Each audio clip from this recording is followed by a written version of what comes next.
chegou, desinstalou meu coração.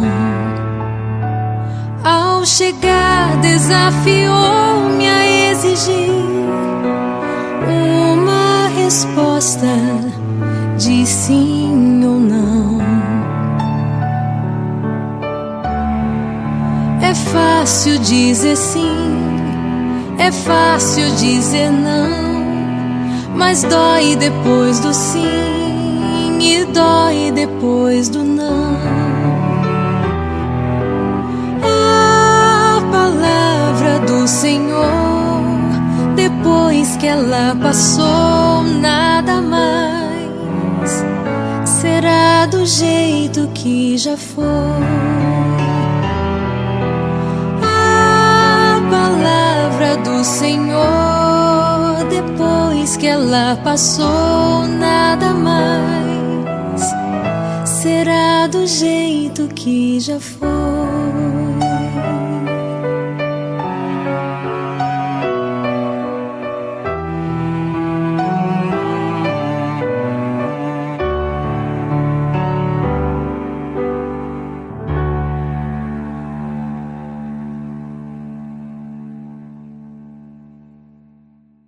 Uma boa noite, né? Que bom que nós estamos aqui de novo. Hoje, para entrar nos dias da Semana Santa, tá? O que aconteceu mesmo na Semana Santa, dia por dia. Mas antes de fazer isso, eu tenho que perguntar para ti, ficou alguma dúvida sobre ontem à noite? Pensou um pouquinho em casa, alguma coisa que queira perguntar, ou alguma coisa que queira contribuir, acrescentar, né? Para os colegas, para mim, muito livremente. Aqui o nosso encontro é para todo mundo poder participar como irmão e como irmã. Então, se tu lembra de alguma coisa de ontem à noite, quer perguntar...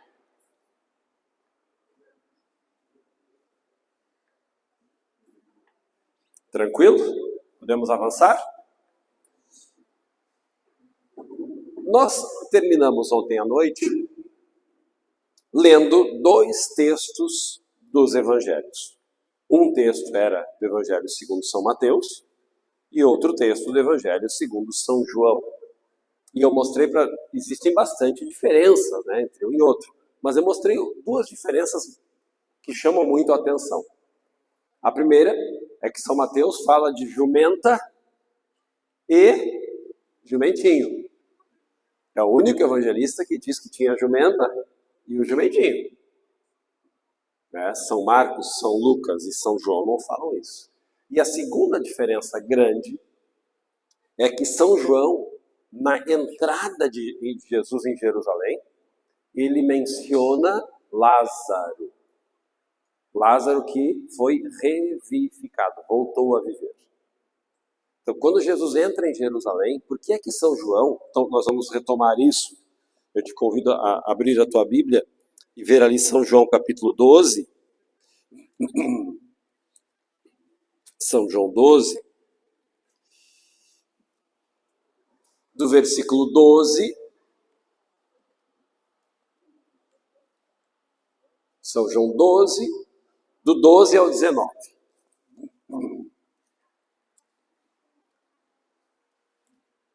Já vou pedir a gentileza que alguém leia para nós. João 12, do 12 ao 19. Ali, boa. Legal.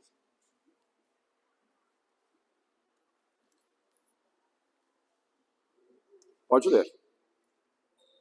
No dia seguinte, uma grande multidão de povo que vinha vindo à festa, ouvindo dizer que Jesus vinha em Jerusalém, tomaram ramos e palmas e saíram a receber, e clamavam: Hosana, bendito seja o Rei de Israel, que vem em nome do Senhor.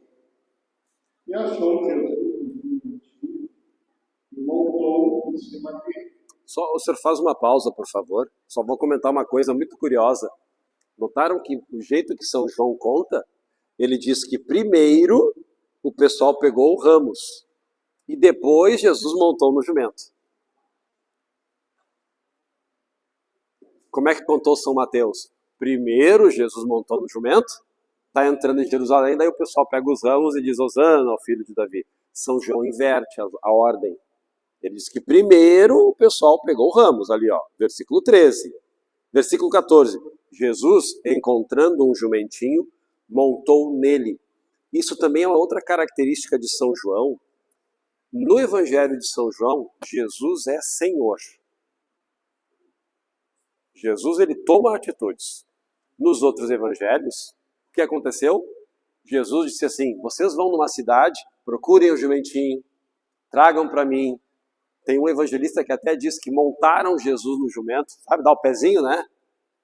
E São João, como é que São João conta?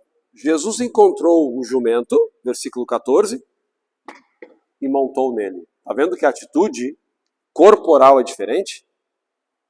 No Evangelho de São João, Jesus é Senhor o tempo todo. Viu o jumento? Jesus foi lá e montou no jumento e começou a entrar em Jerusalém. Não precisou de auxiliares para isso. Desculpa interromper o senhor, pode continuar, versículo 15.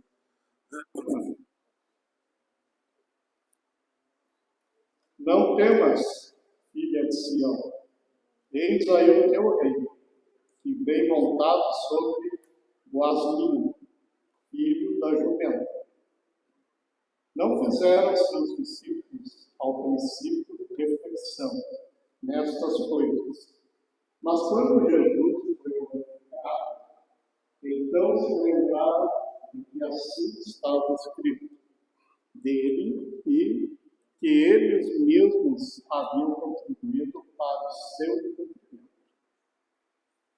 E o grande número dos que se achavam com Jesus, quando esse chamou a Lázaro do sepulcro, ou revivificou os mortos, dava testemunho dele. Boa. E isso foi o que também fez o povo ouvisse e recebeu. Porque ouviram que ele obrara este milagre. E só te disseram entre si os fariseus: vedes vós que nada aproveitamos, eis aí vai após todo mundo. Ok, obrigado. Por que São João ele destaca algumas coisas diferentes que outros não destacam? Já mostrei a primeira para vocês. No Evangelho de São João, Jesus é Senhor de todas as situações. Nada o surpreende. Nada. Jesus ele domina os acontecimentos. Nos outros evangelhos, de Marcos, Mateus e Lucas, às vezes parece que Jesus é surpreendido pelo que está acontecendo. Aqui em São João, não. Ele é Senhor. E ao entrar em Jerusalém, é mencionado Lázaro. Por quê? Porque no capítulo anterior, Lázaro havia voltado a viver. Havia sido morto e voltado a viver, revivificado. Quando Jesus entra em Jerusalém, São João menciona Lázaro, por quê?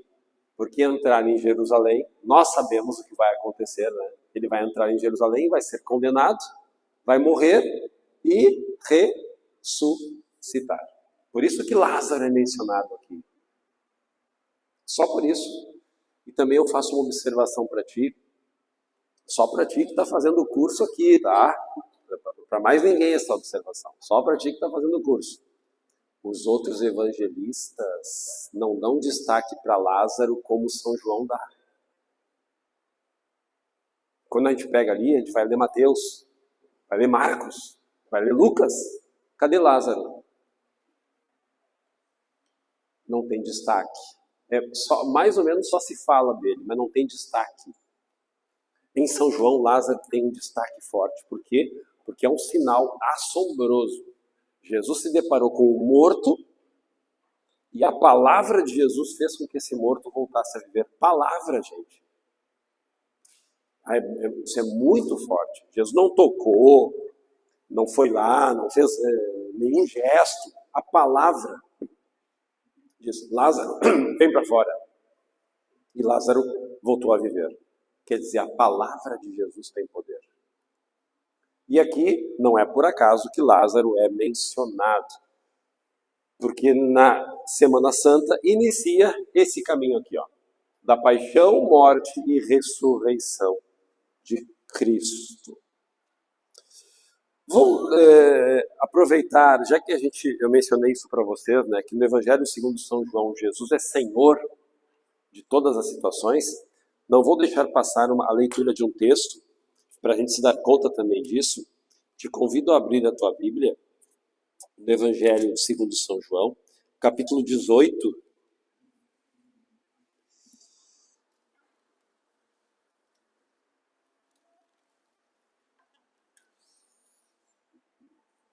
Capítulo 18, exatamente, versículos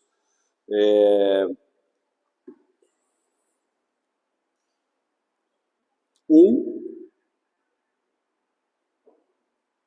até o 6, já tá bom. 18 do 1 ao 6. Nós vamos ver uma atitude de Jesus muito poderosa aqui. Depois de dizer essas coisas, Jesus saiu com seus discípulos e foi para o outro lado do riacho de Cedron, onde havia um jardim. Aí ele entrou, ele com os seus discípulos. Judas, que o estava traindo, conhecia o lugar, porque muitas vezes Jesus se reunira aí com os seus discípulos. Então Judas, conduzindo uma tropa de soldados romanos e alguns guardas e chefes dos sacerdotes e dos fariseus, chegou ao jardim com lanternas, tochas e armas. Então Jesus, sabendo que tudo o que estava para acontecer, saiu e lhe disse: Quem vocês estão procurando? Responderam: Jesus Nazareno. Jesus lhes disse: Sou eu, Judas, que estava traindo Jesus também, estava com eles. Quando Jesus disse: Sou eu, eles recuaram e caíram no chão. Gente, que obrigado. Que coisa bonita essa cena. Só São João conta a prisão de Jesus desse jeito.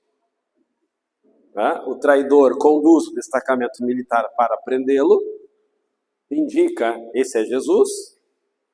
Os soldados se aproximam de Jesus. Vejam que São João conta, né? Muito bem contado. Jesus dizendo no versículo 4: Quem vocês estão procurando? E eles respondem: Jesus, o Nazareno, o Nazareu. E Jesus diz: Sou eu. Quando Jesus pronuncia a palavra sou eu, o que acontece com os soldados? Versículo 6. Nós dizemos que recuaram, na minha Bíblia, recuaram e caíram por terra. Tremeram, né? Recuaram e caíram por terra.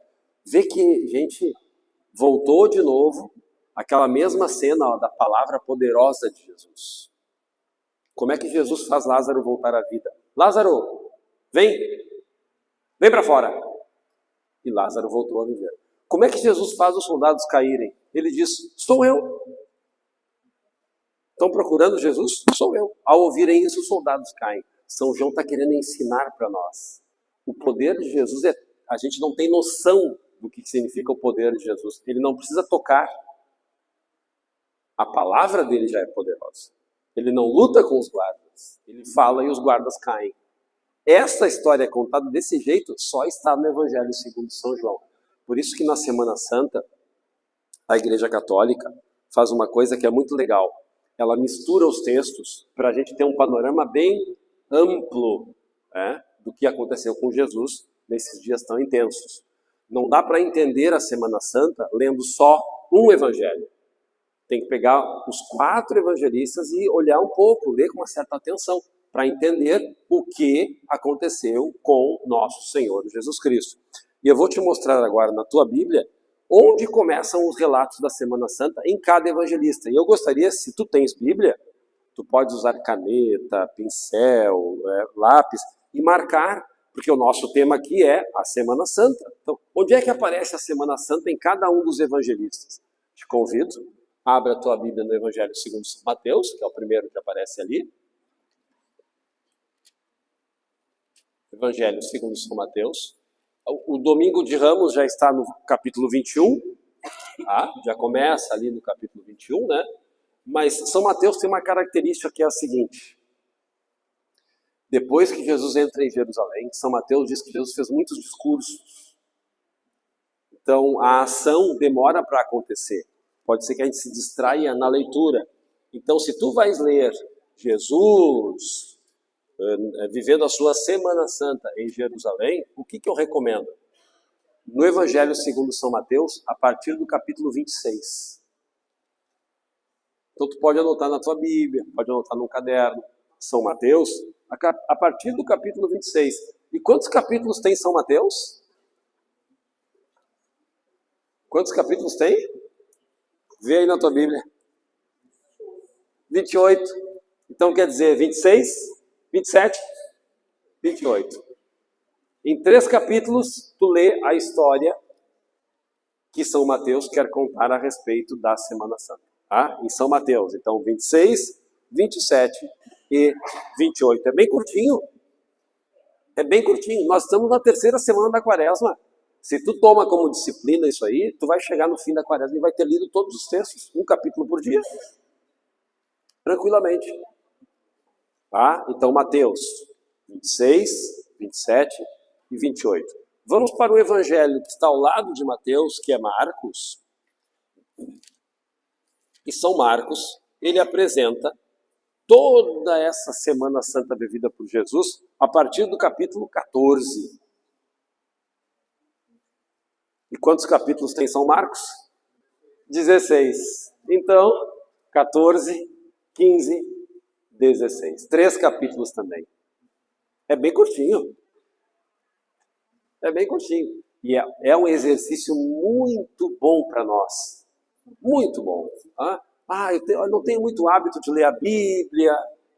Eu venho no curso, mas eu estou começando a me interessar. Então vai com calma.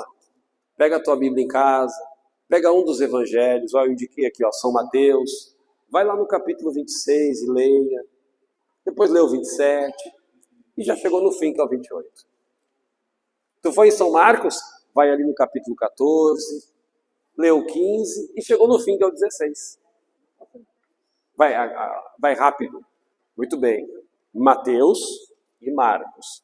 Agora, São Lucas, ele...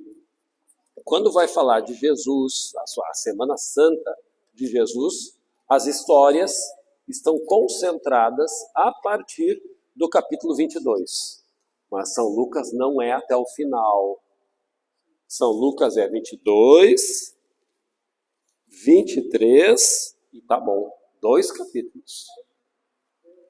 22 e 23. Por que o 24 não? Mas é que o 24 é a história dos discípulos de Emaús. Já são outras histórias, podem confundir a nossa cabeça. Tá? O sepulcro, então, tu quer ler os relatos do que aconteceu ali, naquele momento da paixão de Jesus. Então, em São Lucas, leia o 22, leia o 23, já vai ter bastante informação para ti. Agora, falamos de Mateus, de Marcos e de Lucas. Tem que chegar em São João, né? São João... Tu já sabes que Jesus entra em Jerusalém a partir do capítulo 12. Só que São João, depois do capítulo 12, tem muita coisa que ele conta de Jesus. No capítulo 13 tem a última ceia, tem os discursos maravilhosos. Olha o capítulo 14, versículo 1, o que diz ali? 14, versículo 1 de São João. Não se perturbe o vosso coração, tendes fé em Deus. Na casa do Pai tem muitas moradas. É que coisa maravilhosa, né? Então, Jesus está dando um discurso de despedida, mas não é ainda a Semana Santa. Depois que ele entra em Jerusalém, São João estende ali 14, 15, 16 discursos de Jesus. Jesus vai falando, 17. Mas, no capítulo 18, ocorre esse que nós lemos agora, a prisão de Jesus. Então, em São João, é o capítulo 18 e 19. 18 e 19. O 20 e o 21 são os temas da ressurreição. Não é que não vale a pena ler, vale. Mas só que o nosso foco são nos temas da paixão de Cristo. Então, em São João, 18 e 19. Com isso, com esses 4 evangelistas, nós temos um panorama amplo do que a Bíblia fala sobre a Semana Santa de Jesus. Então, vamos relembrar. Em São Mateus, é o capítulo 24, 26, 27 e o 28. São Mateus, 26, 27 e 28. Em São Marcos, 14, 15 e 16. Em São Lucas, 22 e 23. E em São João, 18 e 19. Total, quantos capítulos dá de leitura?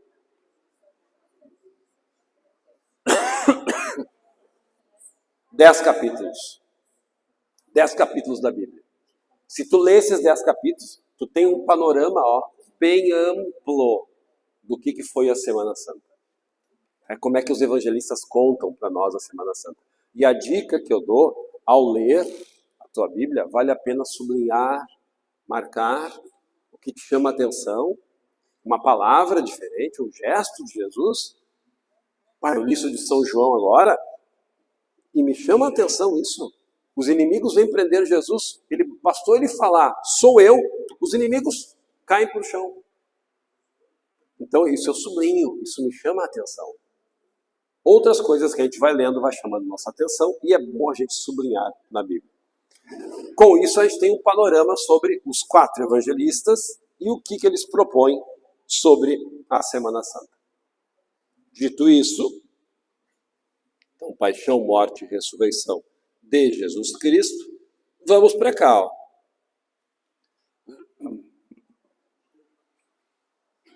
Vamos para cá. Deixa eu ver. Vai.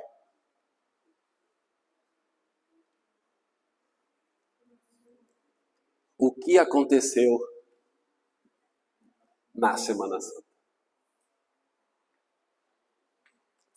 Eu lembro quando eu estava no seminário, me causou um impacto escutar o padre falar assim para nós.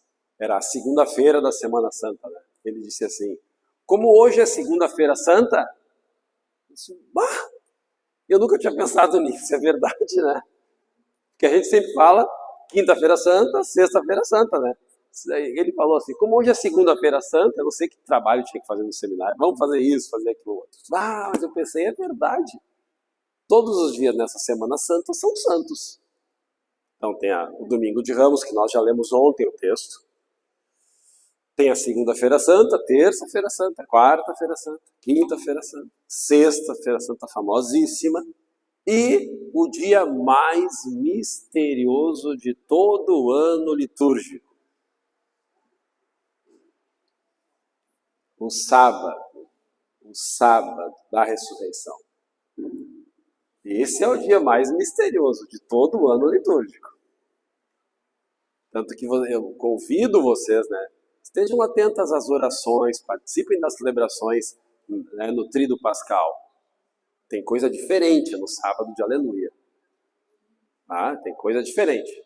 Mas nós vamos chegar ali, vamos tentar passar por esses dias um a um. Começamos hoje, se terminarmos que bom, se não, temos amanhã ainda para concluir. O que aconteceu então? A proposta é em cada dia da Semana Santa. Na semana conhecida como Semana Santa, eu fiz já um resumo desde o início aqui para ti. Jesus, ele entrou em Jerusalém para fazer o quê? Celebrar a Páscoa. Nós vimos o texto ontem, né? Ele entra em Jerusalém para celebrar a Páscoa. Mas agora eu vou te dar uma informação. A Páscoa, originalmente, não é uma festa cristã.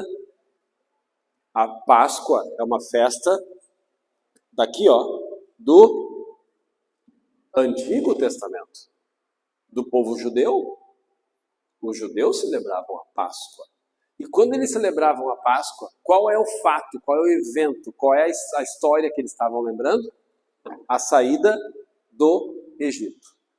O povo que havia sido escravizado no Egito e conseguiu a sua libertação. Lembra da história de Moisés, né? Atravessa as águas e o povo passa 40 anos no deserto. Então os judeus, para comemorar esse evento, todos os anos celebravam, e celebram até hoje, a Páscoa judaica.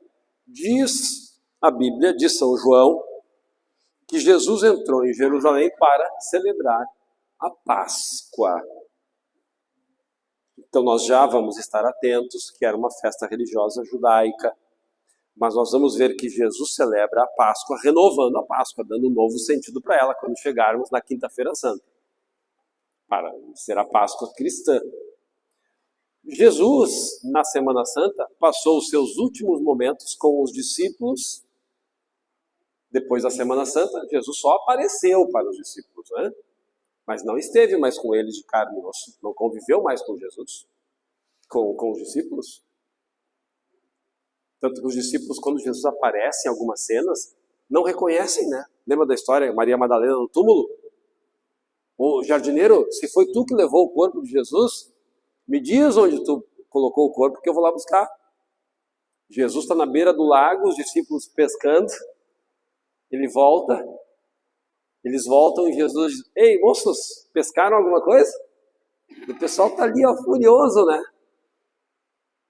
Jesus falando com Pedro, com João, e eles não reconhecem Jesus. Então, efetivamente, durante a Semana Santa, foram os últimos dias de Jesus aqui na Terra, convivendo com os discípulos. Na Semana Santa, Jesus institui a Eucaristia. Isso é marcante demais, demais. Nosso Senhor Jesus Cristo viveu aqui na Terra em torno de 33 anos. Durante 3 anos ele pregou, né, vida adulta, né? Depois dos 30 saiu de Nazaré, começou a pregar, anunciar o reinado de Deus para todas as pessoas, curar os doentes, fazer sinais. E na última semana da sua vida, ele vai deixar um sinal da sua presença entre nós. O pão e o vinho, o corpo e o sangue de Cristo. Nesta Semana Santa que ele instituiu a Eucaristia. Não foi em nenhum outro momento da sua vida, foi na Semana Santa. E é legal, né? Poxa, hoje a gente teve a graça, né? Começar a nossa aula aqui, nosso encontro com a missa, né? Obrigado ao Padre Alexandre que presidiu a celebração, porque é bom, né, gente? É bom, é um privilégio. Tá? Pensa aí nas pessoas, né, que não têm essa oportunidade. Nós temos um privilégio. A gente começa a noite de estudos com a missa, com a Santa Missa, escuta a palavra de Deus, comunga. Isso é bom demais. Isso é bom demais para o nosso caminho espiritual. Eu gosto de lembrar o São Padre Pio, que dizia que se as pessoas soubessem o valor da missa, a prefeitura ia botar guarda na porta da igreja. Porque ia ter tanta gente querendo entrar, que ia ser uma confusão. É que o povo aí, ó, esse pessoal que está andando na rua agora aí, esse pessoal não sabe o valor da missa. Então a gente tem que agradecer a Deus a oportunidade que a gente tem e aproveitá-la. Aproveitá-la. Então Jesus institui a Eucaristia na Semana Santa. Então a Semana Santa é bem importante para nós que somos cristãos. Depois, na Semana Santa, Jesus foi crucificado. Muitos de nós carregam, né, um crucifixo como um sinal no corpo, uma cruzinha, né? A cruz de Cristo. Na Semana Santa, Jesus foi crucificado. Na sexta-feira. Também na Semana Santa, ele ressuscitou. Superou a morte. Ele ressuscitou. Ninguém o ressuscitou, ele ressuscitou. Isso é extraordinário.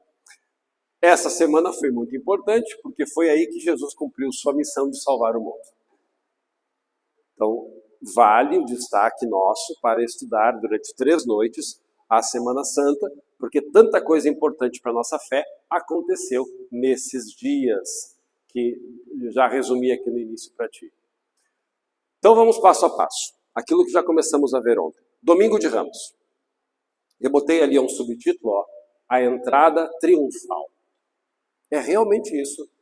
Jesus entra triunfalmente em Jerusalém.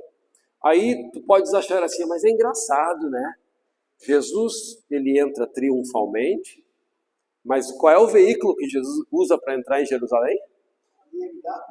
Não é uma BMW, não é uma caminhonete 4x4, ele entra com uma jumentinha ou com um jumentinho.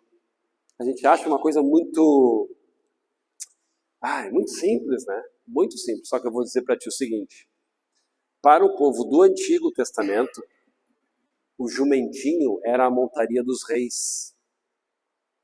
Os reis usavam jumentinho nas grandes festas religiosas. O rei Davi, o rei Salomão. Então, montar num jumentinho é um sinal de realeza. Não é por acaso que Jesus escolhe esse tipo de montaria, né? Um jumentinho simples, como diz o profeta Zacarias, humilde, manso, mas também é sinal de realeza. É a entrada triunfal. O povo se junta para lhe dar as boas-vindas. E muitas pessoas vão colocar ramos e mantos no chão diante de Jesus. É o gesto do pessoal, né, para passar em cima. Jesus passar em cima dos ramos e dos mantos. A multidão aclamou Jesus como Messias, Salvador prometido por Deus. Hosana ao filho de Davi. Bendito que vem em nome do Senhor. Isso é dito pela multidão quando Jesus entra triunfalmente em Jerusalém. Ao fim do dia, o que acontece? Jesus sai de Jerusalém e vai dormir na cidade vizinha chamada Betânia. Vai do ladinho de Jerusalém. Ladinho. Colada em Jerusalém. É mais perto de ir de Betânia a Jerusalém do que de Charqueadas a Triunfo. Sem passar pela balsa. É mais perto. Bem do ladinho ali, bem próximo uma da outra. E Jesus então terminou esse seu dia de entrada triunfal em Jerusalém e volta para dormir em Betânia. Por que ele volta para dormir em Betânia? Porque ali tinha a casa dos amigos dele, né? Quem era? Maria, Marta e Lázaro, os 3 irmãos. Vai para lá. Conforme narrado nos 4 evangelhos, no domingo de Ramos, 6 dias antes da crucificação, Jesus realizou sua entrada triunfal em Jerusalém montado num jumento. Por que tem essa história de montado num jumento? Porque no Antigo Testamento um profeta já havia indicado isso. Então eu te convido para agora fazer um salto, ver lá no Antigo Testamento onde é que aparece isso. Sabe o que quer dizer aquela abreviação ali? Profeta Zacarias. Então vamos lá. Faça o encontro do profeta Zacarias. Não é tão difícil, né? Porque o último profeta do Antigo Testamento é Malaquias. Então, tu vai em Mateus, vai voltando, né? Zacarias, capítulo 9, versículo 9. Bem curto e tão bonito. Zacarias 9, 9. Bom, achar os evangelhos é fácil, né? Agora achar profeta, a gente luta. A senhora já achou? Faz o favor, então. Zacarias 9, 9. Oráculo, a palavra do Senhor realiza a terra e a atrás. E de Damasco. Não. Zacarias 9, 9. Capítulo 9, versículo 9.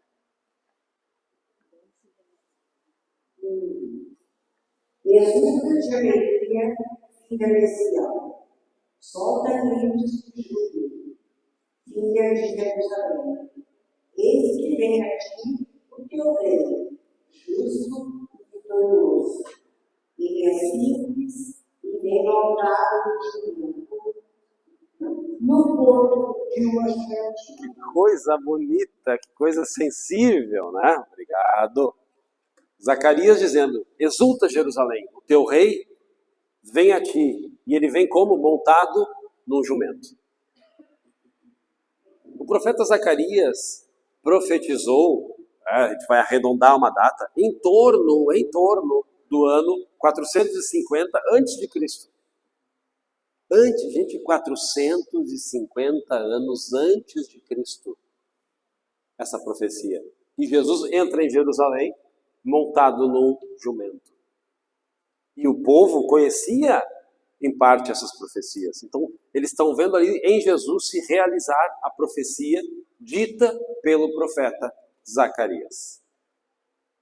Quem é que entra montado num jumento? É o rei de Jerusalém. Por isso que quando Jesus morre, Pilatos vai mandar botar a plaquetinha, né? Jesus Nazareno, rei dos judeus.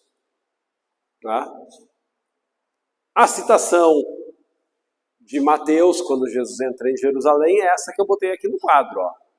Diga à filha de Sião, veja, seu rei vem até você gentil, e montado em um jumento, um jumentinho, filho de jumento. São Mateus conhece a profecia de Zacarias e coloca ela tal e qual no seu evangelho. Para dizer, Jesus cumpriu aquilo que os profetas estavam profetizando. Os discípulos seguiram as instruções de Jesus, trazendo a jumenta e o jumentinho, sobre os quais colocaram suas capas para que Jesus pudesse sentar. Isso em Mateus, Marcos e João e Lucas. Em João não. Em João aparece o jumento, Jesus pega ali e sobe. Ninguém bota capa nenhuma, ninguém dá pezinho para Jesus, ele sobe. Mas em Mateus, Marcos e Lucas, os discípulos ajudam Jesus nesse momento. Enquanto uns estendiam suas capas na estrada, outros cortavam galhos das árvores para espalhá-los pela estrada. No Domingo de Ramos é uma festa bonita, né? É uma festa bonita. Como é que é o costume aqui na paróquia, né? Não sei, nunca participei aqui, mas já participei de festas de paróquia que acontece, né? Não sei se vocês já presenciaram isso, de faltar ramos. Faltar ramos, vem mais gente do que o esperado. Tá? E aí na paróquia tem 3 missas, mais ou menos, né? E daí quem vem na missa de domingo à noite, já é o risco de ficar sem ramos, né?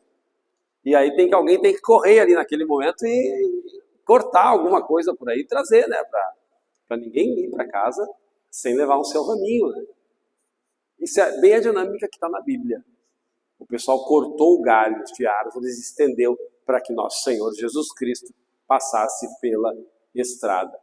Diz Mateus capítulo 21, tanto os que estavam à frente, eu gosto dessa cena como Mateus conta, tanto o pessoal que ia na frente de Jesus, quanto os que estavam atrás, todo mundo clamava, Hosana ao filho de Davi, bendito aquele que vem em nome do Senhor, Hosana nas alturas. Esse bendito aquele que vem em nome do Senhor, nós rezamos sempre na missa, né? Então, veja, essas frases da Bíblia são frases que compõem, muitas vezes, a nossa liturgia, a nossa fé, o nosso jeito de rezar. Então, diziam isso para quando Jesus entrava em Jerusalém. Está ali uma imagem, né, representando o pessoal, inclusive, com mantos ali, para Jesus passar, entrando triunfalmente em Jerusalém.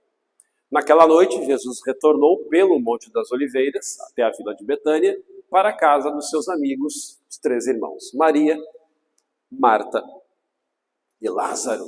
Durante sua última semana, onde é que Jesus dormia?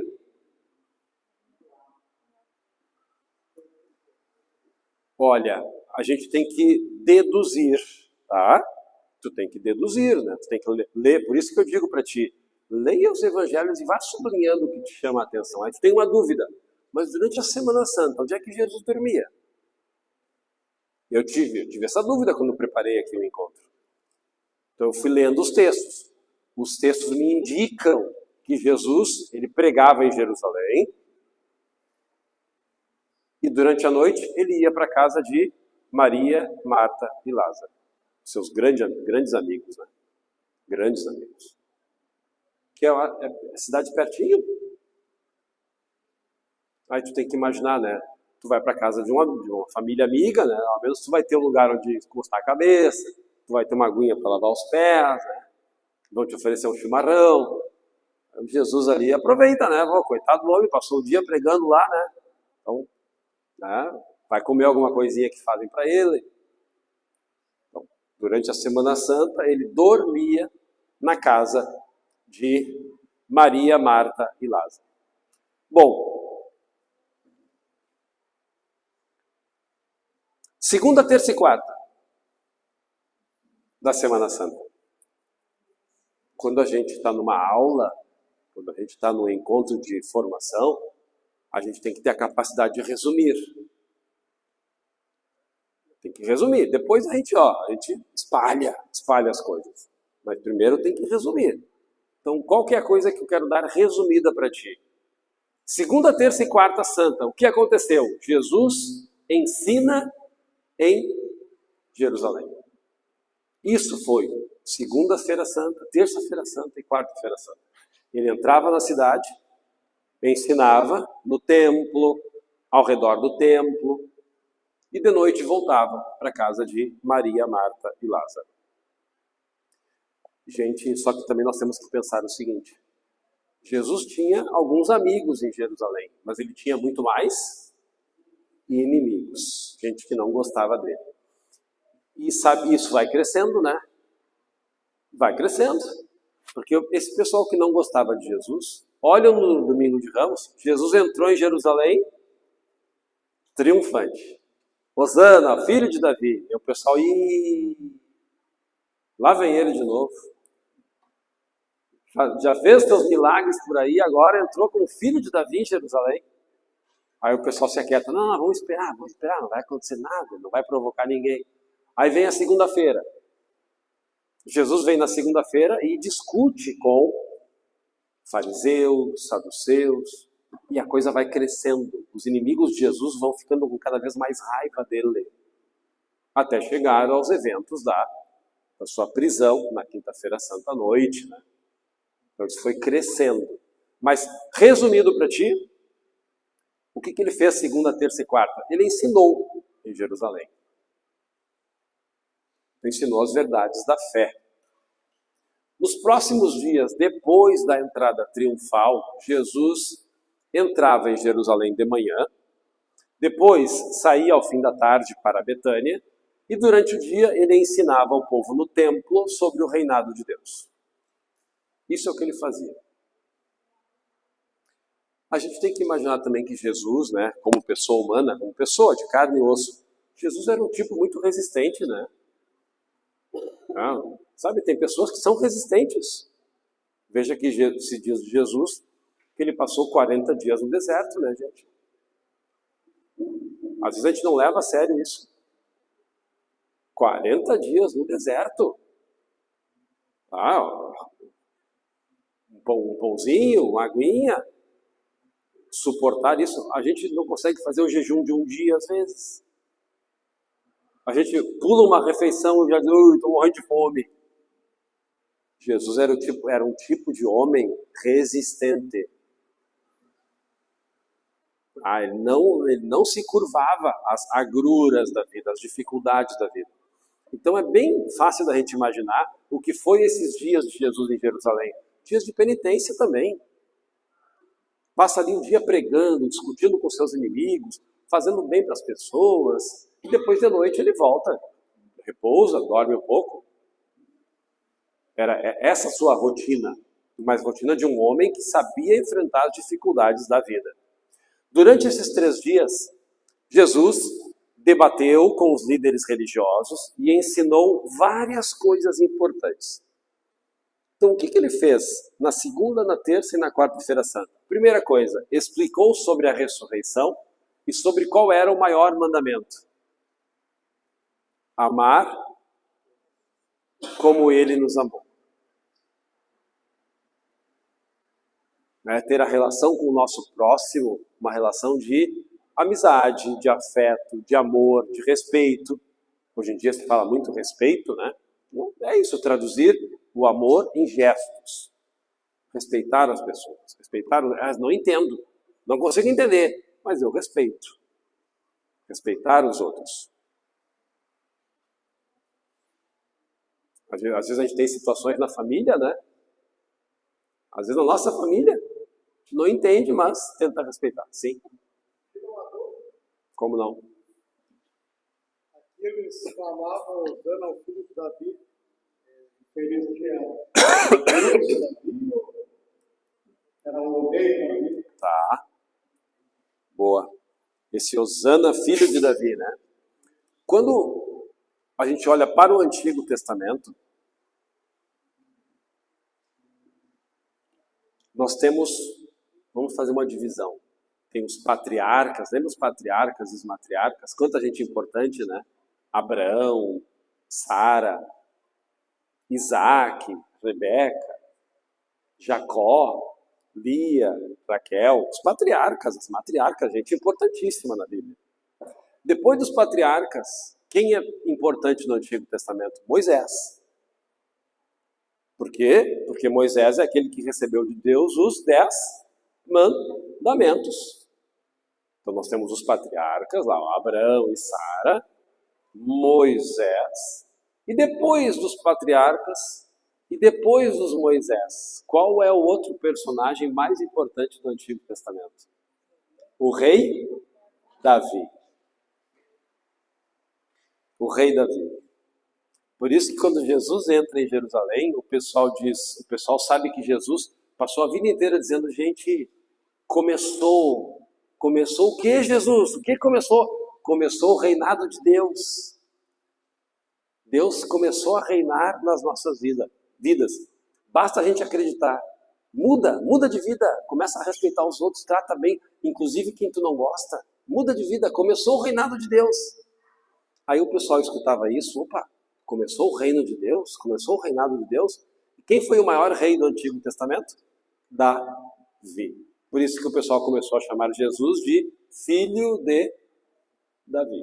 Então, Osana quer dizer bendito. Bendito, salve, ó, o filho de Davi. É por isso, não é filho de Deus, tá? Filho de Davi, porque foi o maior rei na história do Antigo Testamento. Até hoje é curioso, os nomes revelam muito sobre nós. Entre as famílias judias, tem muita gente que dá o nome de Davi para os seus filhos, porque é um personagem bem importante. Jesus, ele fala do maior mandamento, ele conta a parábola sobre a salvação e o fim dos tempos. Como é que vai acontecer a salvação? Como é que nós vamos nos salvar? Vai ter parábolas que ele vai contar ali. Tem as virgens prudentes, que foram convidadas para a festa, junto com as virgens imprudentes. Todo mundo junto, todo mundo convidado. Mas é que na hora do vamos ver, é que as virgens prudentes se destacam, porque essas guardaram o óleo para acender a vela quando chegasse o noivo. Isso é uma parábola, uma história sobre a salvação. A gente tem que ter prudência na vida, tem que medir nossas forças. Tem que ser prudente. Então, vai ter histórias que Jesus vai contar sobre o que significa a salvação. Ele vai contar uma outra história mais dura do que essa, né? Olha, a salvação vai ser um juízo. Deus vai separar uns para a direita, outros para a esquerda. Uns vão ser condenados, outros vão ser salvos. E quem é que vai ser condenado? Aquele que não foi me visitar. Aquele que não me deu comida. Aquele que não me deu água. E quem é que vai ser salvo? Aquele que me visitou quando eu estava doente, quando eu estava preso, quando eu tinha fome e me deu de comer. Mas Jesus, quando é que a gente te viu assim? Nunca te deixou de dar comida para ti? Sempre que vocês recusaram isso a um pobre, a um menor dos meus irmãos, foi a mim que vocês recusaram. Isso é uma palavra, é uma palavra que queima. Essa é uma palavra que queima muito. Divide. Então, eu quero estar na estrada da salvação, eu tenho que praticar as obras que Jesus pede que eu pratique. Ontem foi legal, de noite aqui terminou o encontro, o Padre Alexandre nem se despediu direito, saiu correndo porque tinha que fazer uma unção dos enfermos. Quase 10 da noite vai no hospital. Isso é legal. Isso aí é legal. Não importa a hora ali, eu vou ter esse horáriozinho, vai lá e cumpre a tua missão. Isso é legal. Então a gente não deve perder a oportunidade de fazer o bem, ajudar os outros. Não pensar que aquilo que nós fazemos não tem valor. Tem valor, sim. Tem valor demais. Lá onde eu trabalho, eu dou aula, o secretário da instituição, início de janeiro, não pôde aparecer. Tinha um curso, ele não apareceu. Botou um atestado, ficou doente. Fevereiro fez uma operação. Início de março, faleceu. Em 2 meses, faleceu. Com o falecimento dele, ficou muito ruim, né? Muito estranho, um rapaz jovem, 40 anos, falecendo. E antes disso, o diretor da faculdade havia dito assim, olha, o Charles está no hospital e o estado dele não está fácil. É bom fazer uma visitinha. Aí eu recebi essa mensagem no WhatsApp, no dia seguinte eu fui lá visitar. Eu aprendi isso, porque certa vez eu tinha uma amiga, que o marido dela me disse, olha, a Cleide está muito mal. E aí eu fui empurrando, né? Que mal, uma mulher cheia de saúde, isso aí não vai acontecer nada com ela. Fui empurrando, faleceu e eu não fui visitá-la no hospital. Eu carrego isso comigo até hoje, já me confessei, mas não sai da minha cabeça, que eu podia ter ido visitar e não visitei por preguiça. Então agora fui lá visitar o rapaz, o secretário, e 2 dias depois o querido faleceu, foi para junto de Deus. Então isso é importante, a gente não deixa passar. Tu pode fazer a caridade, pode ajudar os outros, ajude. Jesus nos ensinou isso. Não empurre, porque pode ser que não tenha outra ocasião. Jesus explica também sobre o pagamento de impostos. Jesus era um homem muito concreto. Muito concreto. Jesus, perguntaram para ele, é justo pagar imposto para o imperador romano? Essa pergunta era uma casquinha de banana, né? Porque os judeus odiavam os romanos. E Jesus sai pelo lado, né?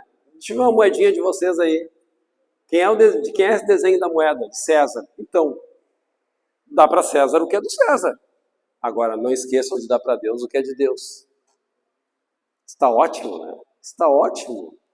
E ele ensina sobre a importância, nós temos que ser bons cidadãos.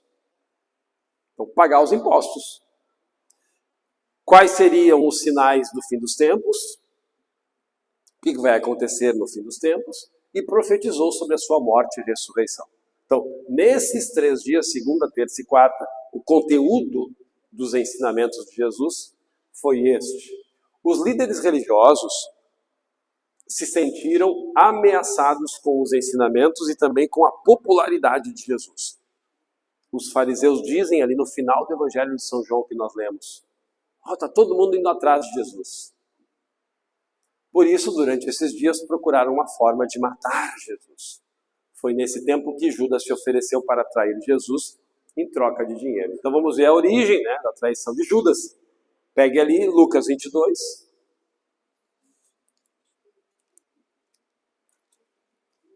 Lucas 22, versículos 3, 4 e 5.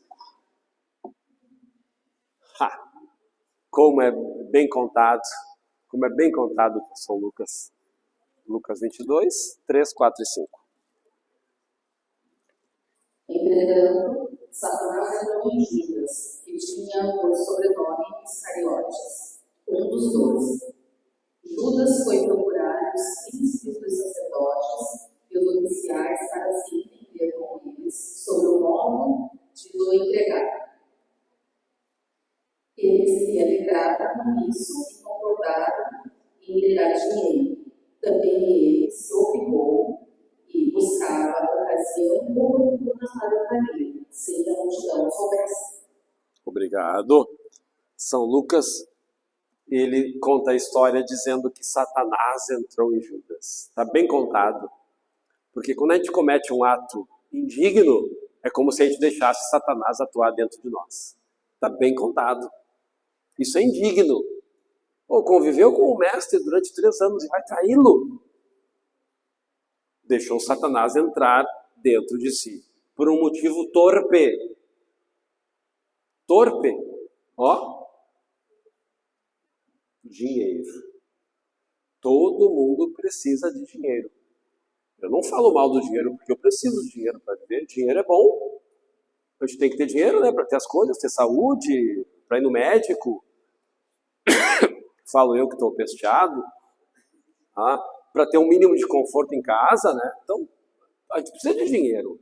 Mas só que dedicar a minha vida a ganhar dinheiro, aí está errado. Não posso dedicar a minha vida a isso. O dinheiro tem que ser consequência do meu trabalho, das coisas que eu faço. E Jesus, a narrativa do Evangelho mostra que Judas, ele deixa o mestre e trai o mestre por dinheiro. Esse é um motivo torpe. Aí, gente, olha o que acontece. Nos dias de hoje, tem muita gente querendo salvar a pele de Judas. A gente vê na internet, tem livros, tem filmes, né, que mostram o Judas super bem intencionado, amigão de Jesus. Mas é o pessoal que conta essas histórias não leu o Evangelho, porque os evangelistas são claros. Judas traiu Jesus porque ele era ganancioso. E o motivo foi dinheiro. É como se deixasse Satanás entrar dentro de si. Decidiu trair Jesus. Visto esse panorama geral, vamos agora, sim, com lupa, dia a dia. Primeiro dia, segunda-feira santa. Qual é a importância e o significado? Bom, nós encontramos no relato de São João, capítulo 12, versículo 7. Tu sabe de onde provém essa frase aqui?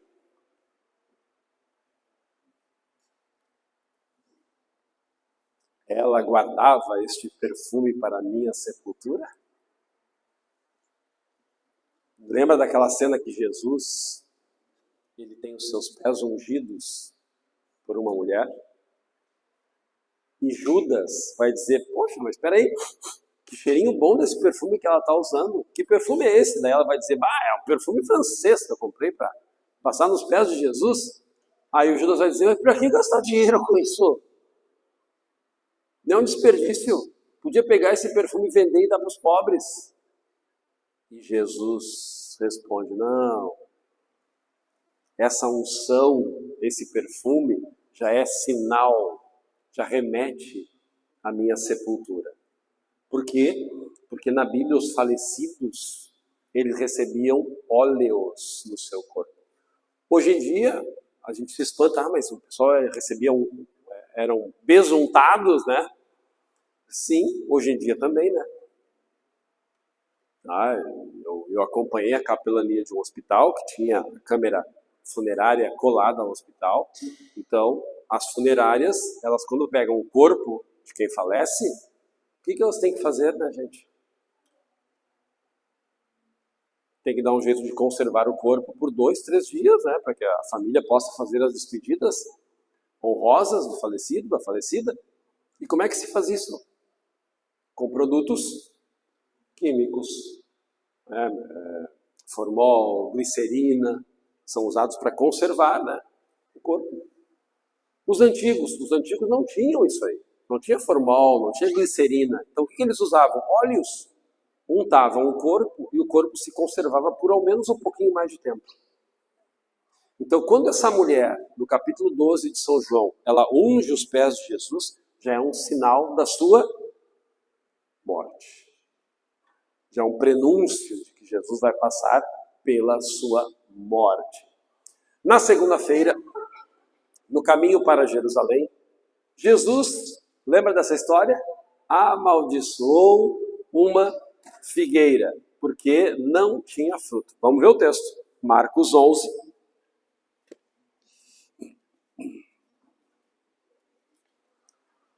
Marcos 11, 12 a 14. Cena interessante. Marcos 11, 12 a 14.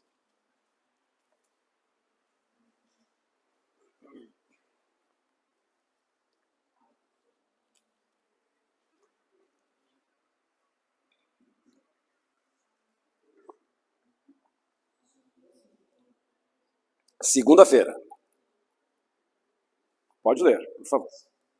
No dia seguinte, quando saíram de Betânia, Jesus teve fome. Avistando à distância uma figueira coberta de folhas, foi ver se encontrava algum fruto. Mas não encontrou nada, além de folhas, pois não era época de figos. Dirigindo-se à árvore, disse: Nunca mais alguém coma do seu fruto. E seus discípulos ouviram o que ele disse. Jesus está passando por um lugar, vê a figueira, vai colher frutos, não tem, que nunca mais ninguém coma frutos de ti. É uma condenação a essa figueira. Estranho, muito estranho. Versículo 20. Ainda no mesmo capítulo, só o versículo 20. Vamos ver o que aconteceu com a pobre da figueira. Fruto tão gostoso, né? Na manhã seguinte, passando por aí, viram a figueira seca, até as raízes. Vai. Pedro se lembrou e disse a Jesus: Mestre, olha a figueira que amaldiçoaste. Ela secou. Jesus respondeu-lhes: Tenham fé em Deus. Tá bom, obrigado. Por que tem essa cena da figueira? Porque tem um simbolismo aí debaixo. Né? Debaixo dessa história tem um simbolismo. O simbolismo da figueira. A figueira tem a ver com um evento muito importante lá do Antigo Testamento.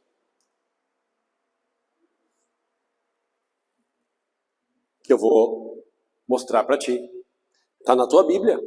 Está na tua, está na minha. Abre ali, deixa aqui, nós vamos voltar para os evangelhos, né? Gênesis,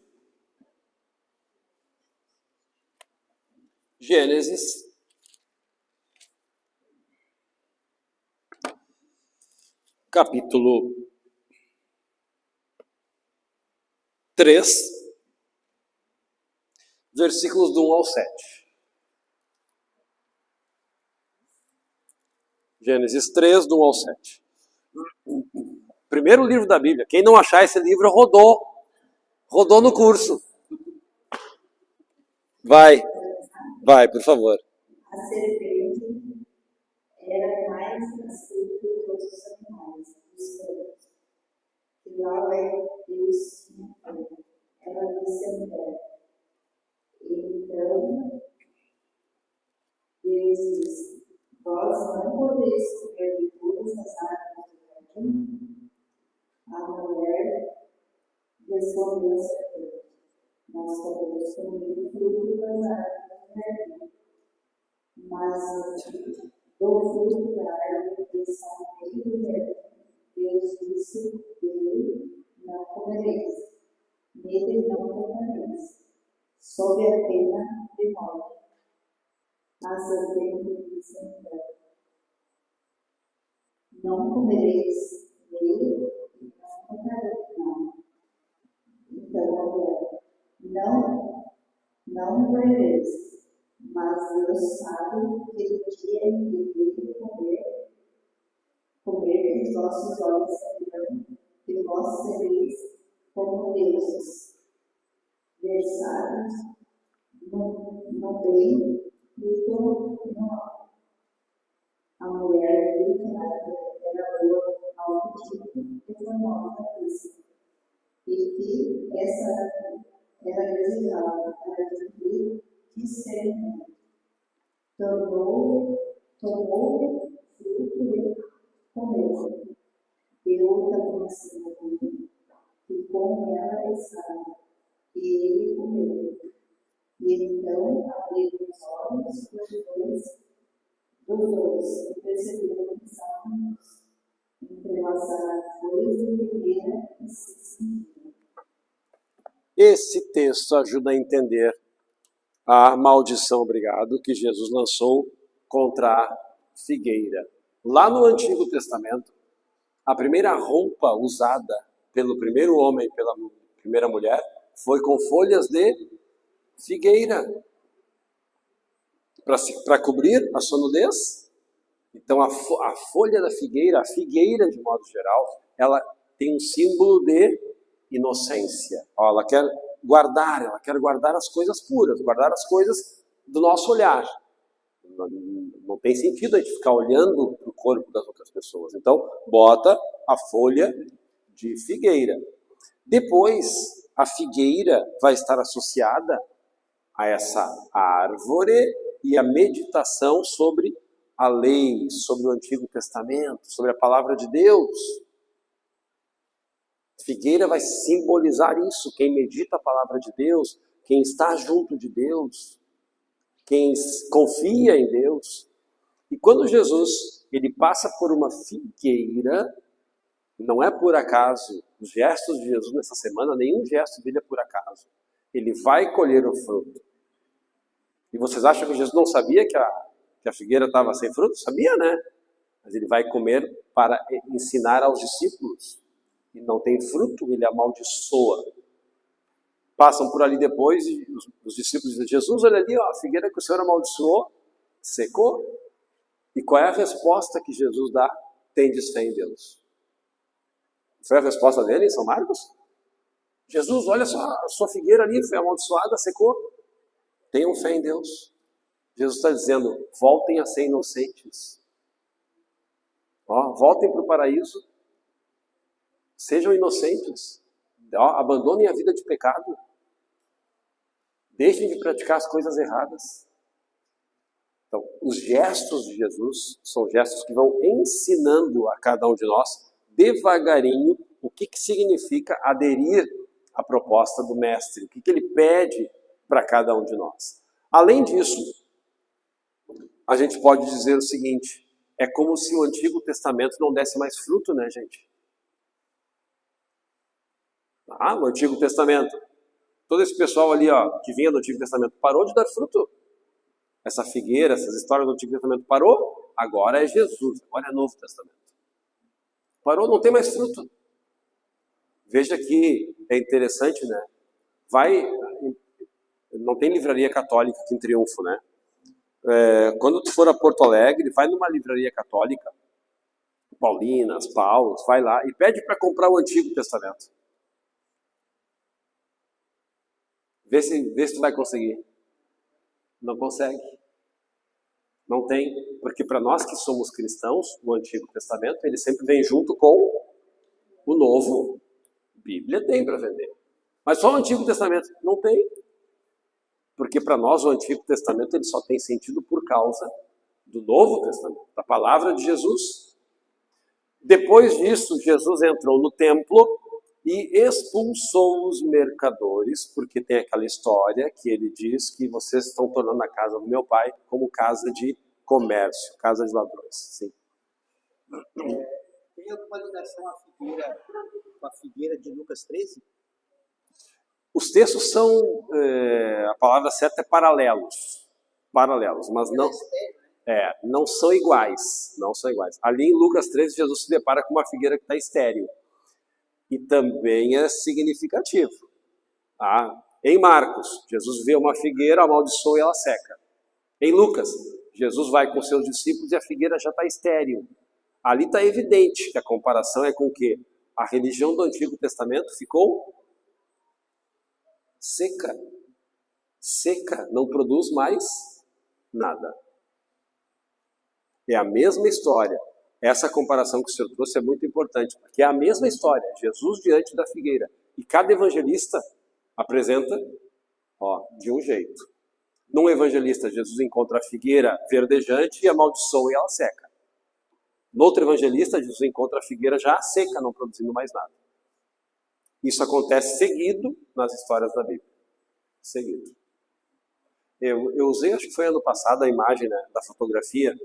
Os evangelistas, cada um tira uma fotografia. O ângulo é diferente, a história é a mesma. Ele vai destacar algum aspecto. Para São Lucas é mais interessante destacar isso. Não, a religião do Antigo Testamento ficou estéril. Não produz mais nada, agora é a religião cristã. E para Marcos? Marcos quer destacar o poder de Jesus em dizer tudo que era do Antigo Testamento só tem sentido se nós temos fé. Tenham fé, ele termina dizendo. Só por isso. Bem, a outra cena de Jesus narrada ainda em Marcos, ainda no capítulo 11, é a expulsão dos mercadores do templo. Vai dar tempo para a gente lê-la ainda. Então eu te convido a tomar Marcos 11, 15 a 17.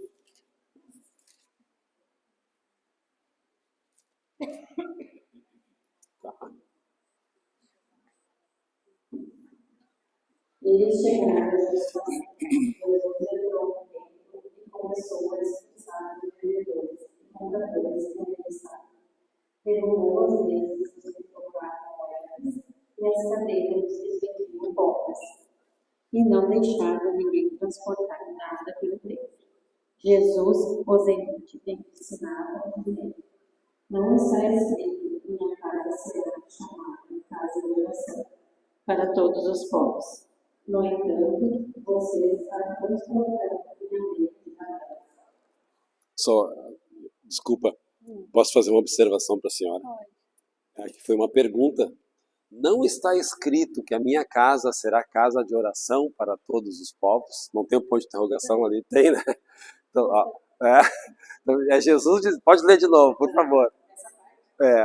Não está escrito, minha casa será chamada casa de oração para todos os povos. Aí, ótimo, obrigado. Desculpa, tá? Fazer a observação.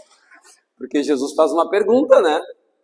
Poxa, vocês estão trocando dinheiro dentro da minha casa e não está escrito que aqui será casa de oração para todos os povos? Então Jesus se revolta com uma atitude meramente de mercadoria, transformar a religião em mercadoria. Isso não é adequado, não é nada adequado. Eu não lembro, eu acho que eu contei ano passado, mas essa história eu vivi e para mim foi muito marcante, tá? Eu certa vez estava na Itália, sempre fui muito amigo das irmãs Clarissas, que vivem na clausura, né?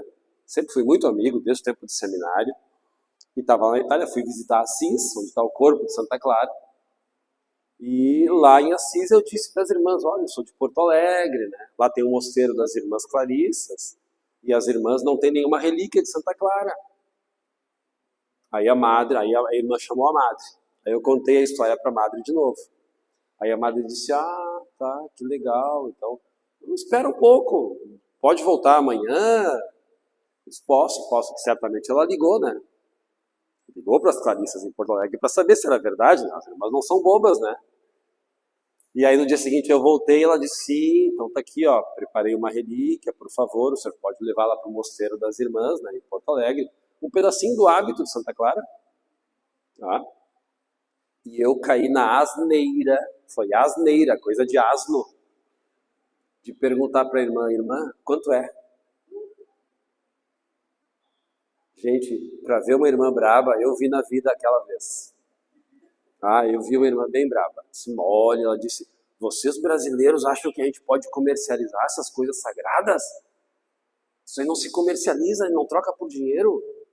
Isso aí é dom, é graça. Leva lá para as irmãs e deu, mas furiosa. E com ela, assim, dizendo que eu não estava entendendo, né? O que era aquilo. E realmente eu não tinha entendido. Levei para mim a lição, aprendi. Então essas coisas que são sagradas não tem comércio, né, em relação a isso. A irmã deu, eu trouxe e foi para o Mosteiro das Clarissas. A gente naturalmente pensa em pagar, né? É aquela propaganda horrível, né? Que depois entrou na nossa cabeça. Isso não tem preço. Para todas as coisas na vida tem, mas isso não tem preço. Tem muitas coisas que não tem preço. As coisas importantes mesmo não tem preço, né? Então, querer medir tudo em dinheiro, Jesus está consciente disso. Não dá para medir a nossa relação com Deus em dinheiro. Ele entra no templo e expulsa o pessoal. Fazemos um intervalinho, nossa pausa, depois voltamos para o nosso fechamento da noite.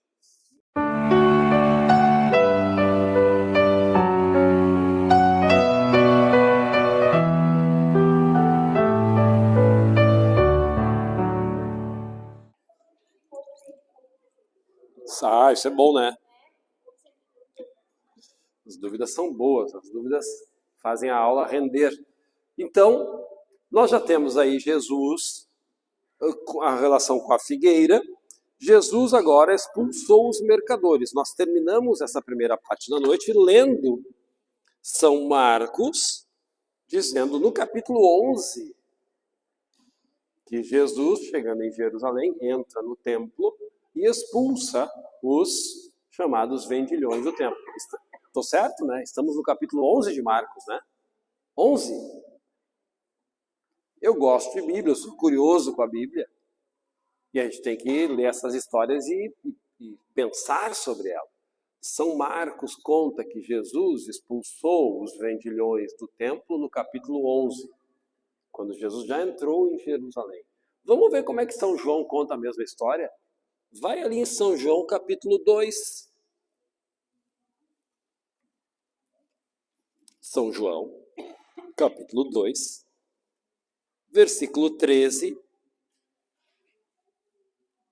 a 22. Mas espera aí, acho que o professor errou. É lá no início de São João mesmo? No capítulo 2? É no capítulo 2, do versículo 13 ao 22. Olha que coisa diferente. Porque São Marcos contou que esse evento ocorreu lá no final, na Semana Santa. E São João vai dizer, sim, esse evento ocorreu. Só que eu vou contar esse evento da vida de Jesus em outro momento. Logo no início, no capítulo 2 de São João, no início da vida pública de Jesus. Ele vai contar em outro momento. Quem quiser fazer a gentileza de ler para nós, São João 2, versículos do 13 até o 22.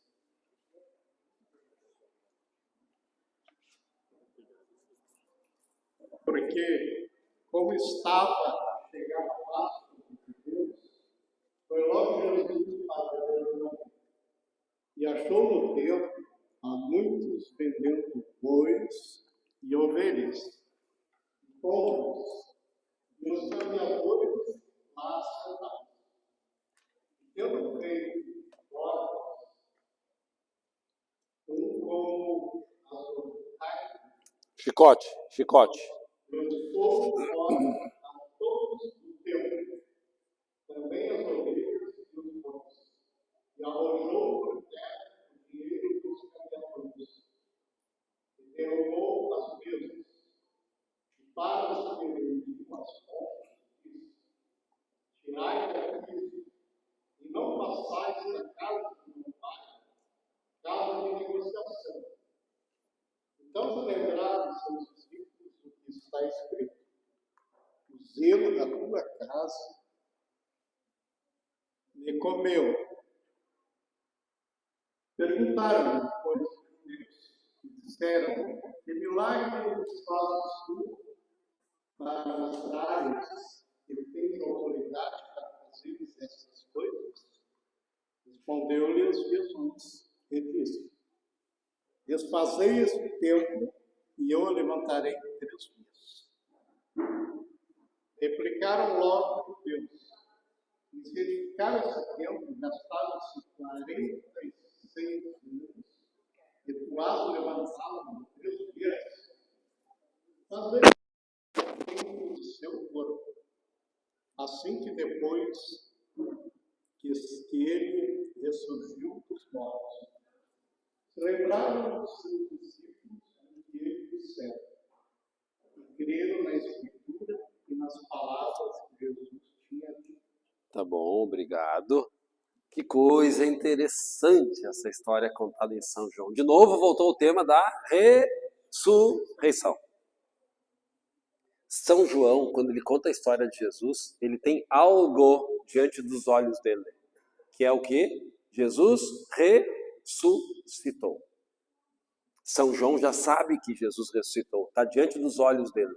Toda a história de Jesus que ele conta, ele dá um jeitinho de falar, olha, isso aí é por causa da ressurreição. Agora, uma coisa que aparentemente não tem nada a ver.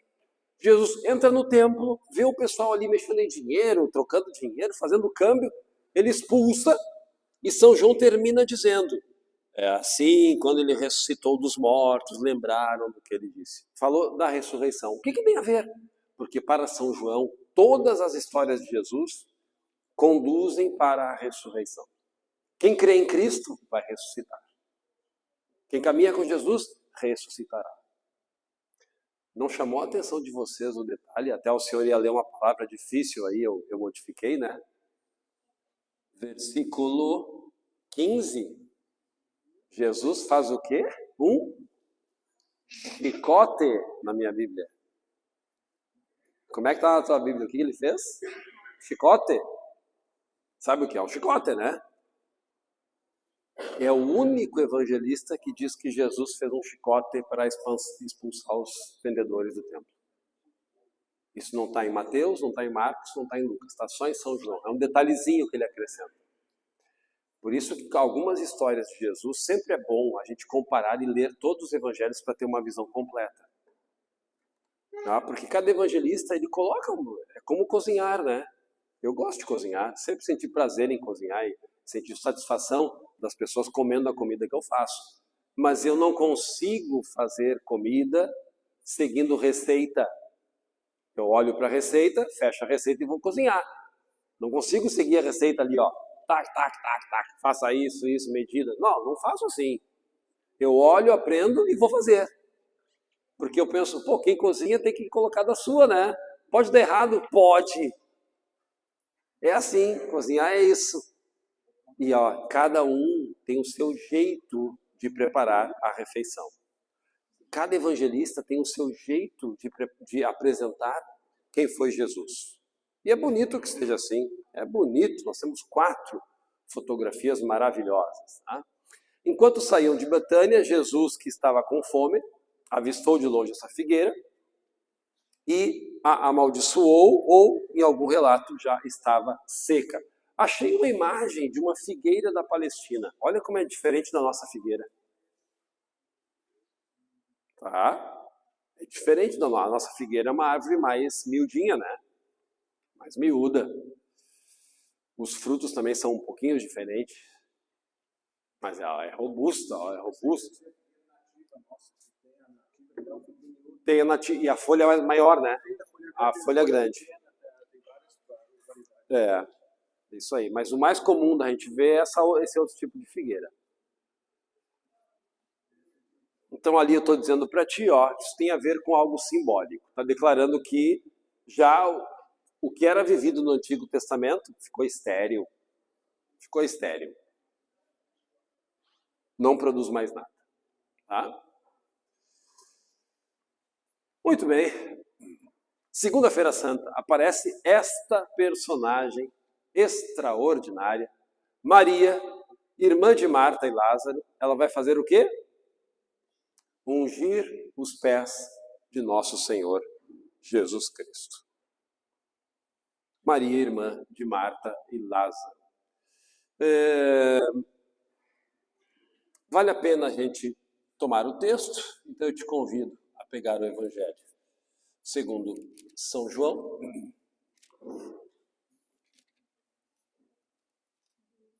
Capítulo 12, versículo 1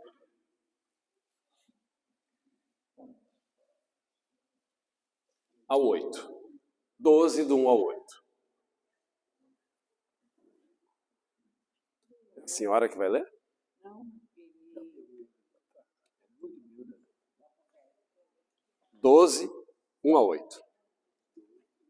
Capítulo 12, do 1 a 8.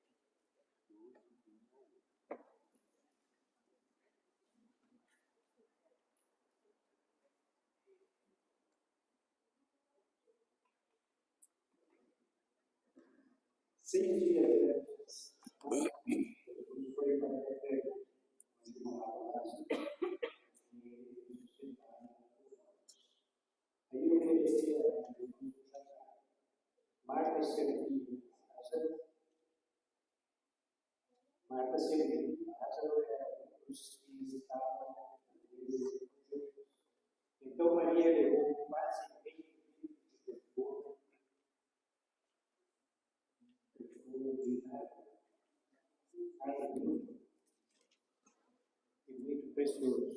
ungiu os pés de Jesus e os enxugou com os cabelos. A casa toda ficou tomada pelo perfume. Judas Iscariotes, porém, um dos discípulos de Jesus, aquele que iria traí-lo, disse: esse perfume não foi convertido por 300 moedas de prata para necessitar os pobres? Jesus disse isso, não porque eu preocupava com os pobres, mas porque era ladrão. Ele cuidava de bolas, bolsas, e tomava para si e nela se depositava. Jesus reparou isso. Não as excluiu. Desde que era baixo perfume, para o dia de Deus. Vocês sempre têm os povos junto de vocês. Ok. Mas vocês têm. O perfume era de quê? Nardo. Nardo é uma planta aromática. É uma planta aromática. Eu tenho em casa o perfume de nardo, eu vou trazer amanhã. Quem vier amanhã vai sentir o cheiro do nardo. Vou trazer para vocês sentirem amanhã. O cheiro do perfume de nardo. Hã? Tem árvore?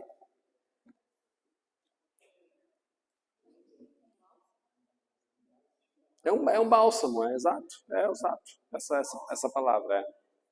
Mas vocês vão ver, quem vir amanhã vai sentir esse cheiro extraordinário. Hã? Vamos ver amanhã. Vamos ver amanhã. Se é parecido, é bem parecido, mas o cheiro é muito marcante. Por isso que eu diz ali que o perfume se espalhou, né? É muito marcante. E esse perfume caríssimo, Judas Iscariotes vai dizer, pô, mas vamos vender isso aí e dar para os pobres. E Jesus diz, não. Tudo isso aí foi guardado, é um sinal para a minha sepultura. A Maria, irmã de Marta, ungindo os pés de Jesus. Vocês recordam que também essa Maria e Marta já aparecem outras vezes no Evangelho, né? Jesus vai visitar esses, eram grandes amigos de Jesus, né?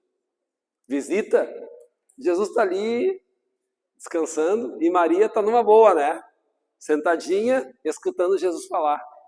E Marta bota água para esquentar, prepara um mate e traz, corta um pedaço de pão ali, traz coisa para servir todo mundo, né? Diz, pô, Jesus, aí não te importa que a minha irmã fique sentada aí sem fazer nada? Vê que a mesma atitude das irmãs se repete agora, né? A irmã Maria está ali, ó, de novo, ungindo os pés de Jesus. É um personagem muito representativo, ó. Ela escolheu, Jesus vai dizer, a melhor parte. Escolheu estar com Jesus. Vocês têm costume aqui na paróquia de fazer adoração e bênção do Santíssimo? Sim, boa. Na adoração e na bênção do Santíssimo é um gesto religioso muito forte. É forte demais, né? Poxa, eu decido dedicar um tempo da minha jornada para estar com o Jesus Eucarístico. Estou ali com ele. Está exposto ali, eu estou com ele. Não estou, às vezes, nem pedindo nada, nem pensando em nada, estou com ele. Estou com Jesus, basta. Não precisa estar pedindo coisas, agradecendo, não precisa. Eu estou contigo, Jesus. Eu estou contigo, tá bom aqui? É isso. Isso é a bênção do Santíssimo. Estar contente por estar com Jesus. Maria, contente, satisfeita por estar aos pés de Jesus. É um exemplo para nós que somos católicos, nós que somos cristãos. Muito bem, já vimos Jesus expulsando o pessoal do templo, está ali uma imagem que a gente acha na internet, né? Quebrando os lugares lá, o covil de salteadores, né? Jesus tinha seus momentos de ira,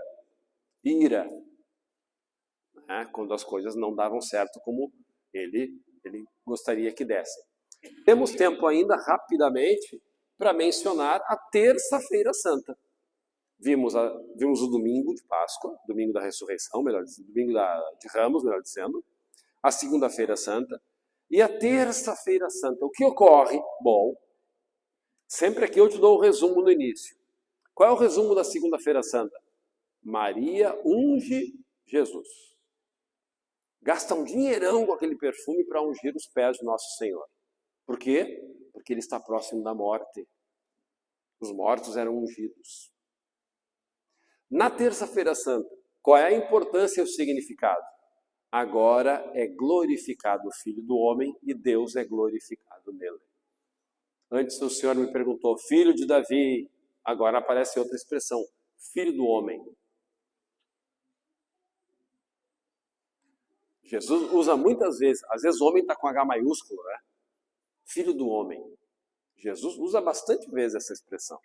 Isso significa o quê? Filho da humanidade. Jesus é humano como nós somos humanos. Ele é o Filho de Deus. Ele é Deus. Mas ele também é humano. Ele precisava comer. Ele precisava dormir. Humano, ele é filho da humanidade. Ele é irmão de todas as pessoas. E é bonito porque nós que somos cristãos, a gente tem essa missão, esse dever de levar a mensagem cristã para todos os povos, né? Jesus é irmão dos chineses, é irmão dos povos da Ásia, de todos, do pessoal da África, do pessoal da Europa, da América, da Oceania, de todos. Ele é filho da humanidade. A mensagem cristã não está restrita a um lugar, é para todos os povos. Então, terça-feira santa, vamos lá, foi um dia agitado em Jerusalém. Um dia agitado. Jesus entrou no domingo, a coisa já começou a pegar fogo. Na segunda-feira, ele já expulsou o pessoal do templo, já secou uma figueira, e agora na terça-feira santa. Bom, ele dedicou o dia inteiro a debates com líderes religiosos, compartilhando parábolas e realizando curas. Na segunda-feira santa não tem debate, não teve discussão, mas na terça-feira santa teve discussões com os inimigos de Jesus. Entre as grandes parábolas ensinadas estão a da grande ceia, servos bons e maus, as 10 virgens, os 2 filhos, o dono da vinha, o banquete de casamento e os 10 talentos. Tem outros pequenos textos, mas esses são os maiores, os mais importantes. Jesus está ali na terça-feira santa e ensina tudo isso de grandioso para cada um de nós. Bom, nós até agora privilegiamos a leitura de Marcos e de São João.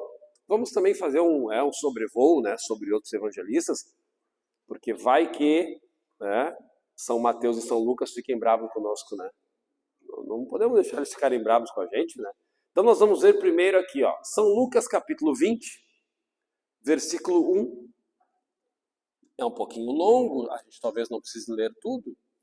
São Lucas 20.